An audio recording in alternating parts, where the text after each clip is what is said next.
もうね、分析を忘れそうになるね。素晴らしすぎてね。ボイストレーナーのつるさんです。皆さんいかがお過ごしでしょうか。今回の動画はですね、アンタイトルよりグリーンライト、こちらのライブ映像を見て歌声分析をしていきたいと思います。つるさんのボーカルルーム。さあ前回のですね、大野くんの TO の歌声分析動画の時にも言ったんですけれども、嵐のメンバーの歌声進化分析動画の方ですね、近日中に公開します。もう早ければ明日ぐらいには公開したいなというふうに思っておりますので、そちらも公開されたらチェックよろしくお願いします。そしてチャンネル登録、高評価、ハイプの方をよろしくお願いします。それでは早速、嵐グリーンライト歌声分析 GO！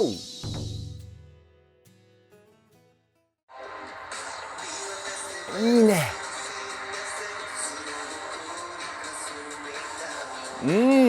最初は相葉くんのソロで、途中から大野くんがオクターブ上で2人で歌うっていう流れですね。オクターブっていうのはドレミファソラシドの下のドと上のドのこの音関係です。低いメインメロディーと同じ音で高いメインメロディーも2人で一緒に歌う、こんな感じですね。でこの相葉くんの歌声はですね、鼻の中の声の響きがメインなんですよね。かなり多く使っていると思います。鼻の中って実は空洞になってるんですよね。そこをうまく響かせた音色を鼻腔共鳴って言います。それとですね、肺の中の空間、胸腔共鳴っていう音色も少し使ってます。それぞれ胸腔共鳴がですね、声の太さだったり声の力強さのコントロール、鼻腔共鳴が声の音色のコントロールだったり、高い声を出す時のスイッチみたいな役割があるポイントです。もう一回聞いてみましょう。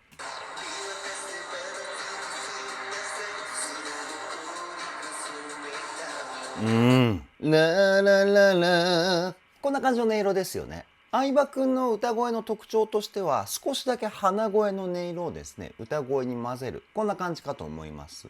で後半のオクターブ関係になっているところからのこの透き通ったような声の雰囲気がですね、ものすごく美しくて、そして色気たっぷりな雰囲気ですよね。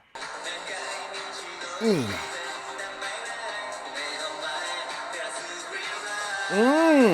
でここはじゅんくんがメインを歌っていて、途中から二宮くんがオクターブ上で歌うっていう感じですね。でじゅんくんの声はですね、口の中の口腔共鳴っていう音色がメインになってます。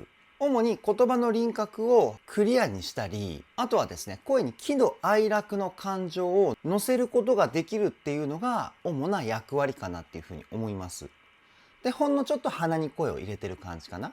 ラララララ、僕がじゅんくんの声の出し方をやるとこんな感じの声になるんですけど、で後半のこのオクターブのところなんですけど、相葉くん大野くんのところと違う部分がですね、一つだけあって、それは何かっていうと、大野くんは裏声で歌っていたのに対して二宮くんはですね、地声で歌ってるんですよね。だから今のじゅんくんと二宮くんのオクターブのポイントのパワー感がすごくて、めちゃくちゃかっこよかったですよね。もう一回聞いてみましょう。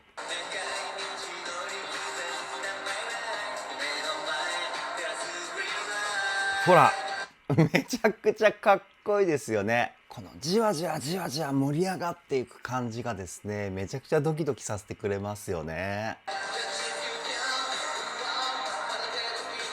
かっこいいこの一体感やばいですよね。2人で歌っているポイントも3人で歌っているポイントも、まるで一つの声っていう風に聞こえるじゃないですか。音程がぴったり揃っているのはもちろんなんですけど、リズムの位置もですねぴったり揃っていて、ここでは音を切るテクニック、スタッカートを使っているんですけど、音の切り方もですねぴったり揃ってるんですよ。このチームワークが僕が思う嵐の最大の武器なんじゃないかなっていうふうに思います。もう一回聞いてみましょう。ほらほら、やばくない？この一体感本当にすごいと思いますよ。個人練習だけではこれ表現できない歌声かなっていうふうに僕は思っていて、長年の経験っていうのもあるとは思うんですけど、グループ練習をですね相当やってると思いますよ、嵐は。あくまで僕の推測なんですけど、いやほんとすごい。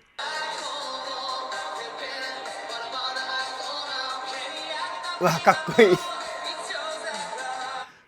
この大野くんと桜井くんが2人で歌っているところから急に二宮くん1人にバーンってなるじゃないですか。ここの引きつけられるパワー感すごいですよね。で、割と桜井くんと大野くん2人で歌ってるポイントはそんなに強く歌ってないんですよね。でも二宮くんが歌ってるところっていうのは全体的にかなり強くスタッカートを使っていて、子音も強く発音してるので躍動感もすごいし、歌声でグイグイと引っ張っていくパワー感なんかもものすごいんですよね。で、声の出し方としてはこれ二宮くんの特徴だと思うんですけど、口の奥をですね少し開きながら歌うんですよね。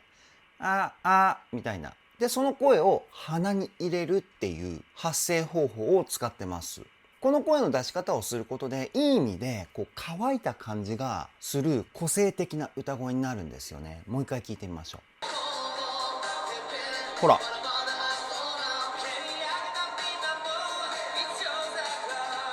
さっき言った引きつけられるパワー感って言ったのはおそらく2度目のお話になるんですけど、大野くんと桜井くんがあえて柔らかく弱めに歌ってるんですよね。で、二宮くんの力強い歌声、このギャップにですねぐいぐい引きつけられるんじゃないかなっていうふうに思うんですよ。超かっこいいですね。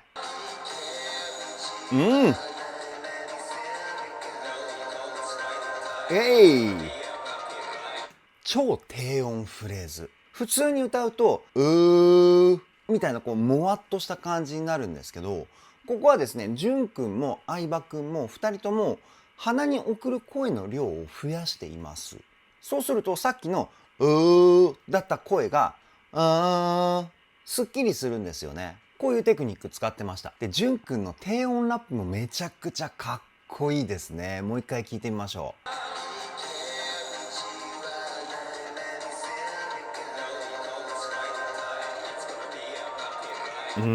で、ここは2人ともですねスタッカートを使ってリズム感を強調するっていうよりも全体的に滑らかに歌ってるんですよね。これレガートっていうんですけど、ただ淳くんのところはラップっていうことで子音をですね強めに発音しています。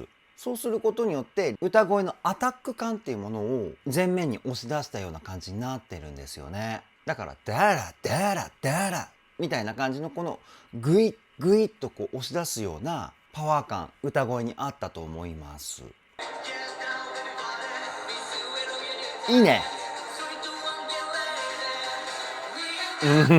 かっこいいね。やっぱりこうワンフレーズずつ歌いつないでいくポイントってそれだけでもスピード感を感じることができてものすごくワクワクしてきますよね。で、サビ突入でしょう。めちゃくちゃかっこいい。今のとこもう一回聞かせてください。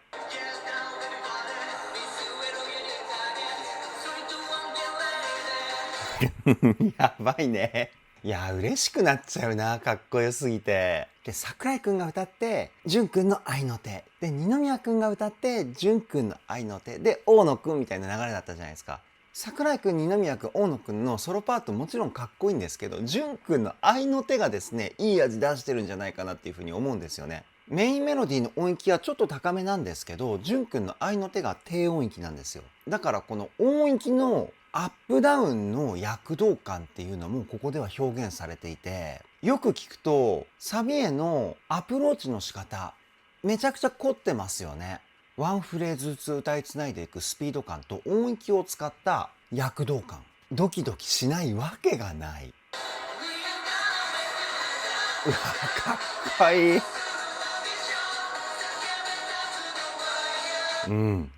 たまらないですね。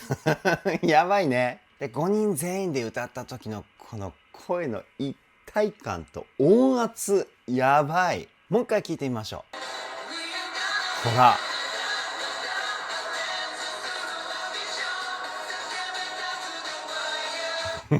すごいね。本当にすごいね。いや、かっこよすぎて言葉が出ないとはこのことですね。もう何も言うことがないです。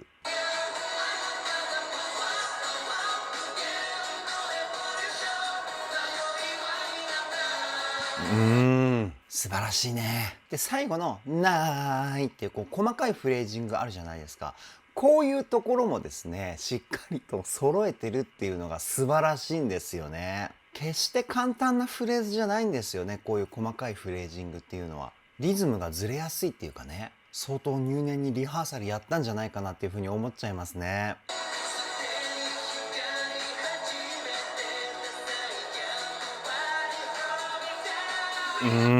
で、ここで2人になるんだ。相葉くんと二宮くん。なんか相葉くんの色気成分と二宮くんの声の力強さ成分がミックスされて一つの個性になってますよね。ただ単純に2人で歌ってるだけじゃないっていうか。もう一回聞いてみましょう。ほらほらね、これすごくないですか？2人で一つの歌声を作り上げるっていうこの表現方法。いやー、感動しました。今回はそういうとこも注目して歌声分析していこうかな。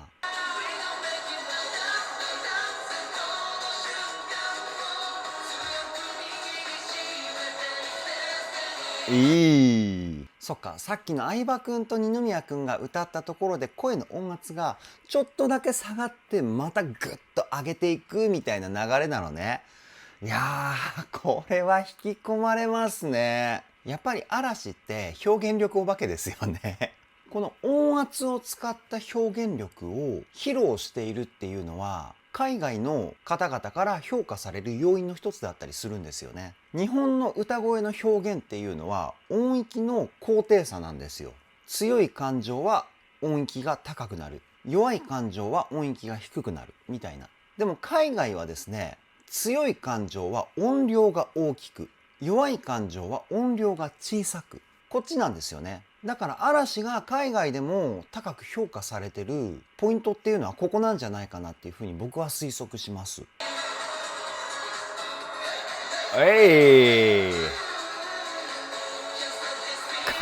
っこいい。ヘイヘイヘイっていうところあったじゃないですか。ここもですね、ちっちゃいつ、ヘイ、ちっちゃいつ、ヘイみたいな感じで歌ってるんですよね。このちっちゃいつって何かっていうと、休符って言われるものです。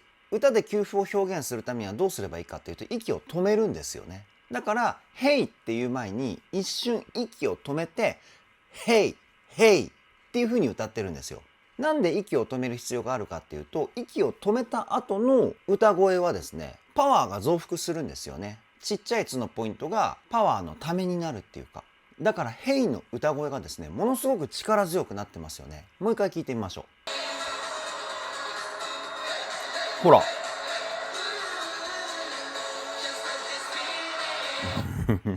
すごいね。リズム的な視点から見ると今のところは本当にいろんなことをやっていて、最初の「ヘイ」は先ほど言ったようにちっちゃい「つ」を入れて「ヘイ」っていう風に歌ってパワー感を表現。でその後の「うーうーうー」のところはレガート。全体的に音の流れを滑らかにつないでいく。で最後のフレーズはですね、スタッカートでアタック感を強調みたいな感じの流れなんですよ。このリズムを使った表現力やっぱりやばいですよね。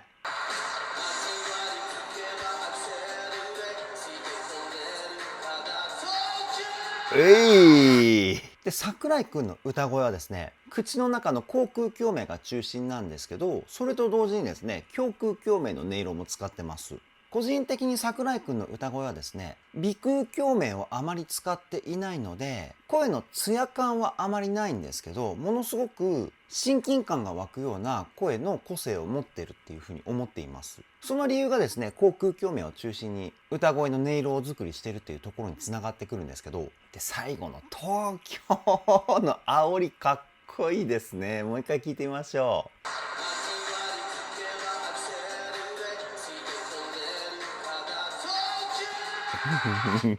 いいね。でさりげなく弱めなんですけどスタッカートを使ってリズム感を表現しているっていうところがさすがですよね。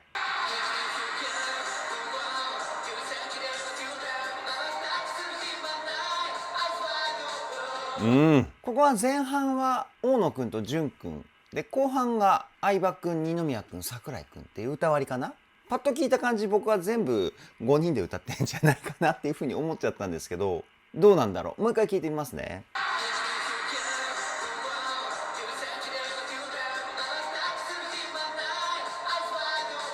うんうん。やっぱり声のトーンが変わってるからそうなんじゃないかなっていうふうに思うんですけど、間違ってたらごめんなさい。後半音域が上がってるから、それで声のトーンが変わったっていう可能性もあるので、この B メロのグッてこう持っていくような雰囲気がね、僕大好きですね。うん。今の大野くんの低音部分の歌声なんですけど、もうほんとね、教科書のような声の出し方ですね。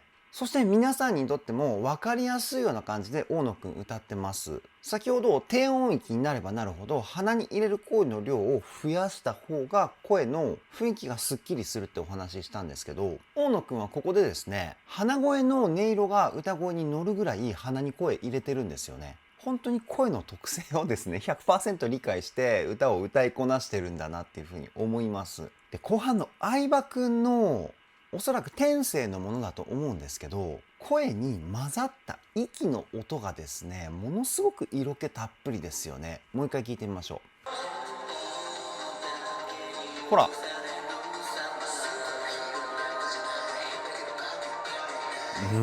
かっこいい。大野くんパートの特に後半の部分とか鼻声の音色が乗ってましたよね。そう、鼻腔共鳴を使う感覚としては、ちょっとだけ鼻声を歌声に混ぜるような体の使い方になるんですよね。なのでぜひカラオケに行った時とか試してみてください。いいね。いいね。ここ好きだな。サビ手前のこのワンフレーズずつ歌いつないでいくっていうところがめちゃくちゃかっこいいですよね。で、今回は愛の手を入れてるのが相葉くん。もうほとんど息でしたよね、声が。イエーイみたいな。もう一回聞いてみましょ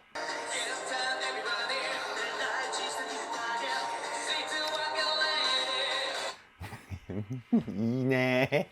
もう本当にニヤニヤしちゃいますよね。かっこよすぎてね。そして爆発したサビがやってきますよ。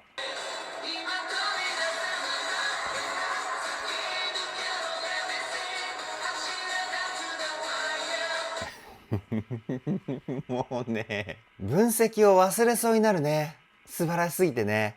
で、全員で歌った時のこの透き通ったような透明感のある声の質感、これがすごいなって思って、やっぱり複数人で歌うことによって声の濁り成分みたいなものはどうしても出てきちゃうもんだと思うんですよね。にもかかわらず嵐の全員で歌ってるポイントはそれが一切ないっていう、スッと心に歌声が届いてくるっていうかね、神のような歌声ですね、本当に。ほら。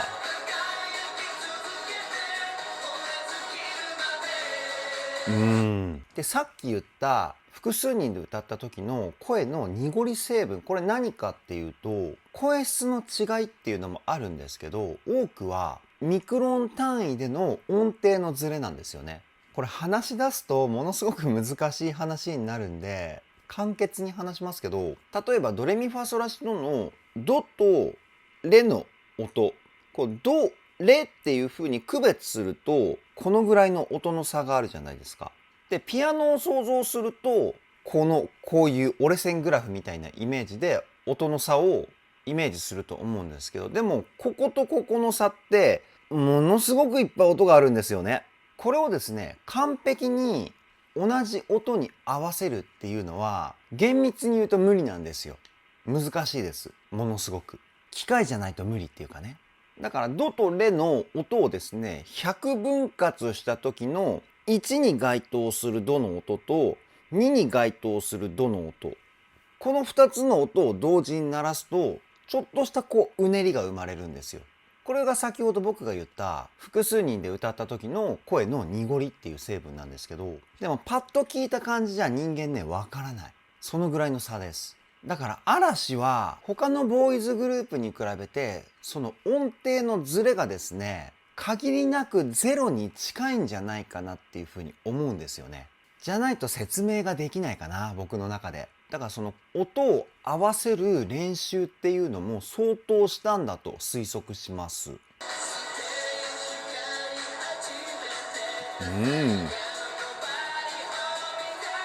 うん。やっぱ相葉くんと二宮くんの2人で表現するこの声の世界観好きですね。でも1番の時とちょっと雰囲気違いますよね。相葉くんが色気っていうよりも力強さを表現して、二宮くんがちょっと声のパワー感を抑えたような感じになってるから、また新しい個性が生まれたっていうかね。もう一回聞いてみましょう。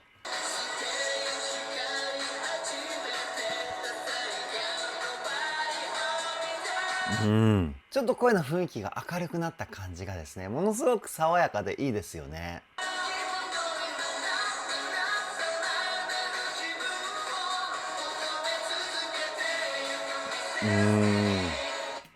あ、ここ3人だったのか。あれ1番もそうだったかな。なんか声のパワー感がものすごくでかかったから、5人全員で歌ってるのかって思ったんですけど、今のところ3人でしたもんね。もう一回聞いてみましょうか。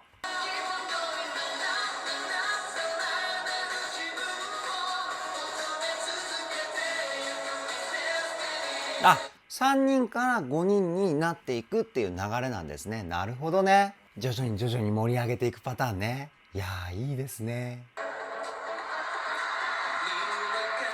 いいね、甘い。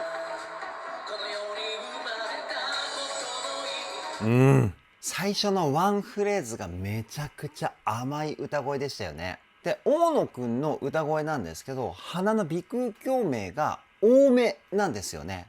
なんで多めっていう言い方をしたかっていうと、胸腔、口腔、鼻腔、3つをですね、まんべんなく使ってる感じなんですよ。で、その中でやや鼻の音色が強いっていう感じの歌声をベースとして使ってます。スタンダードの歌声っていうかね。そこを基準にして雰囲気によって共鳴ポイントの比重をですね、変えるんですよね。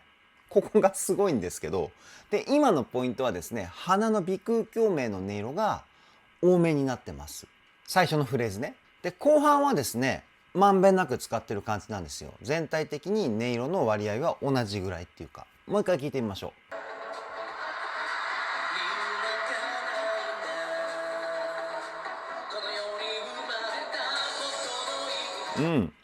この世のから声質が変わりましたよね。ここで鼻の音色を少し落としてるんですよね。そうすることによってこのパワー感を作り出してるんですよね。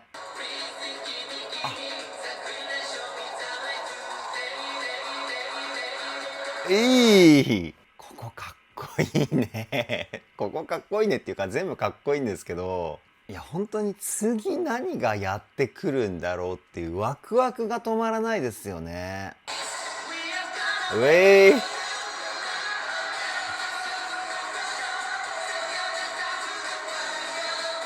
やばいね。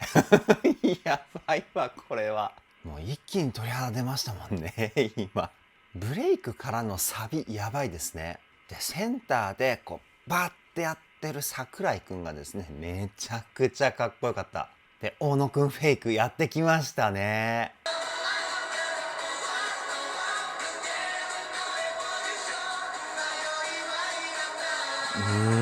で最後の大サビっていうことでやっぱりね一人一人の声のパワー感がですねものすごく上がってる感じがしてもうそこに胸を打たれますね。ライブの1曲目でこれはやばすぎません？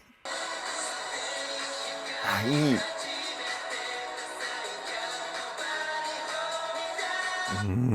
ここでシュッと少しだけ盛り下がるのがまたいいですよね。次へ行くための助走みたいな雰囲気がして僕ここ好きですね。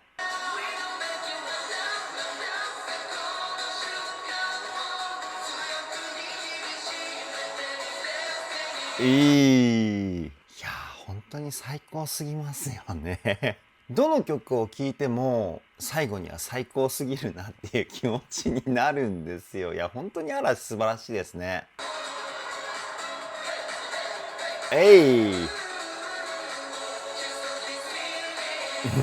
これ好き。もう全部好きですね。こういうかっこいい曲大好きなんですよ、僕。リズムが強調されて、メロディーもものすごくこうかっこよさを感じれるメロディーで、みたいな。インパクトがすごいですもんね。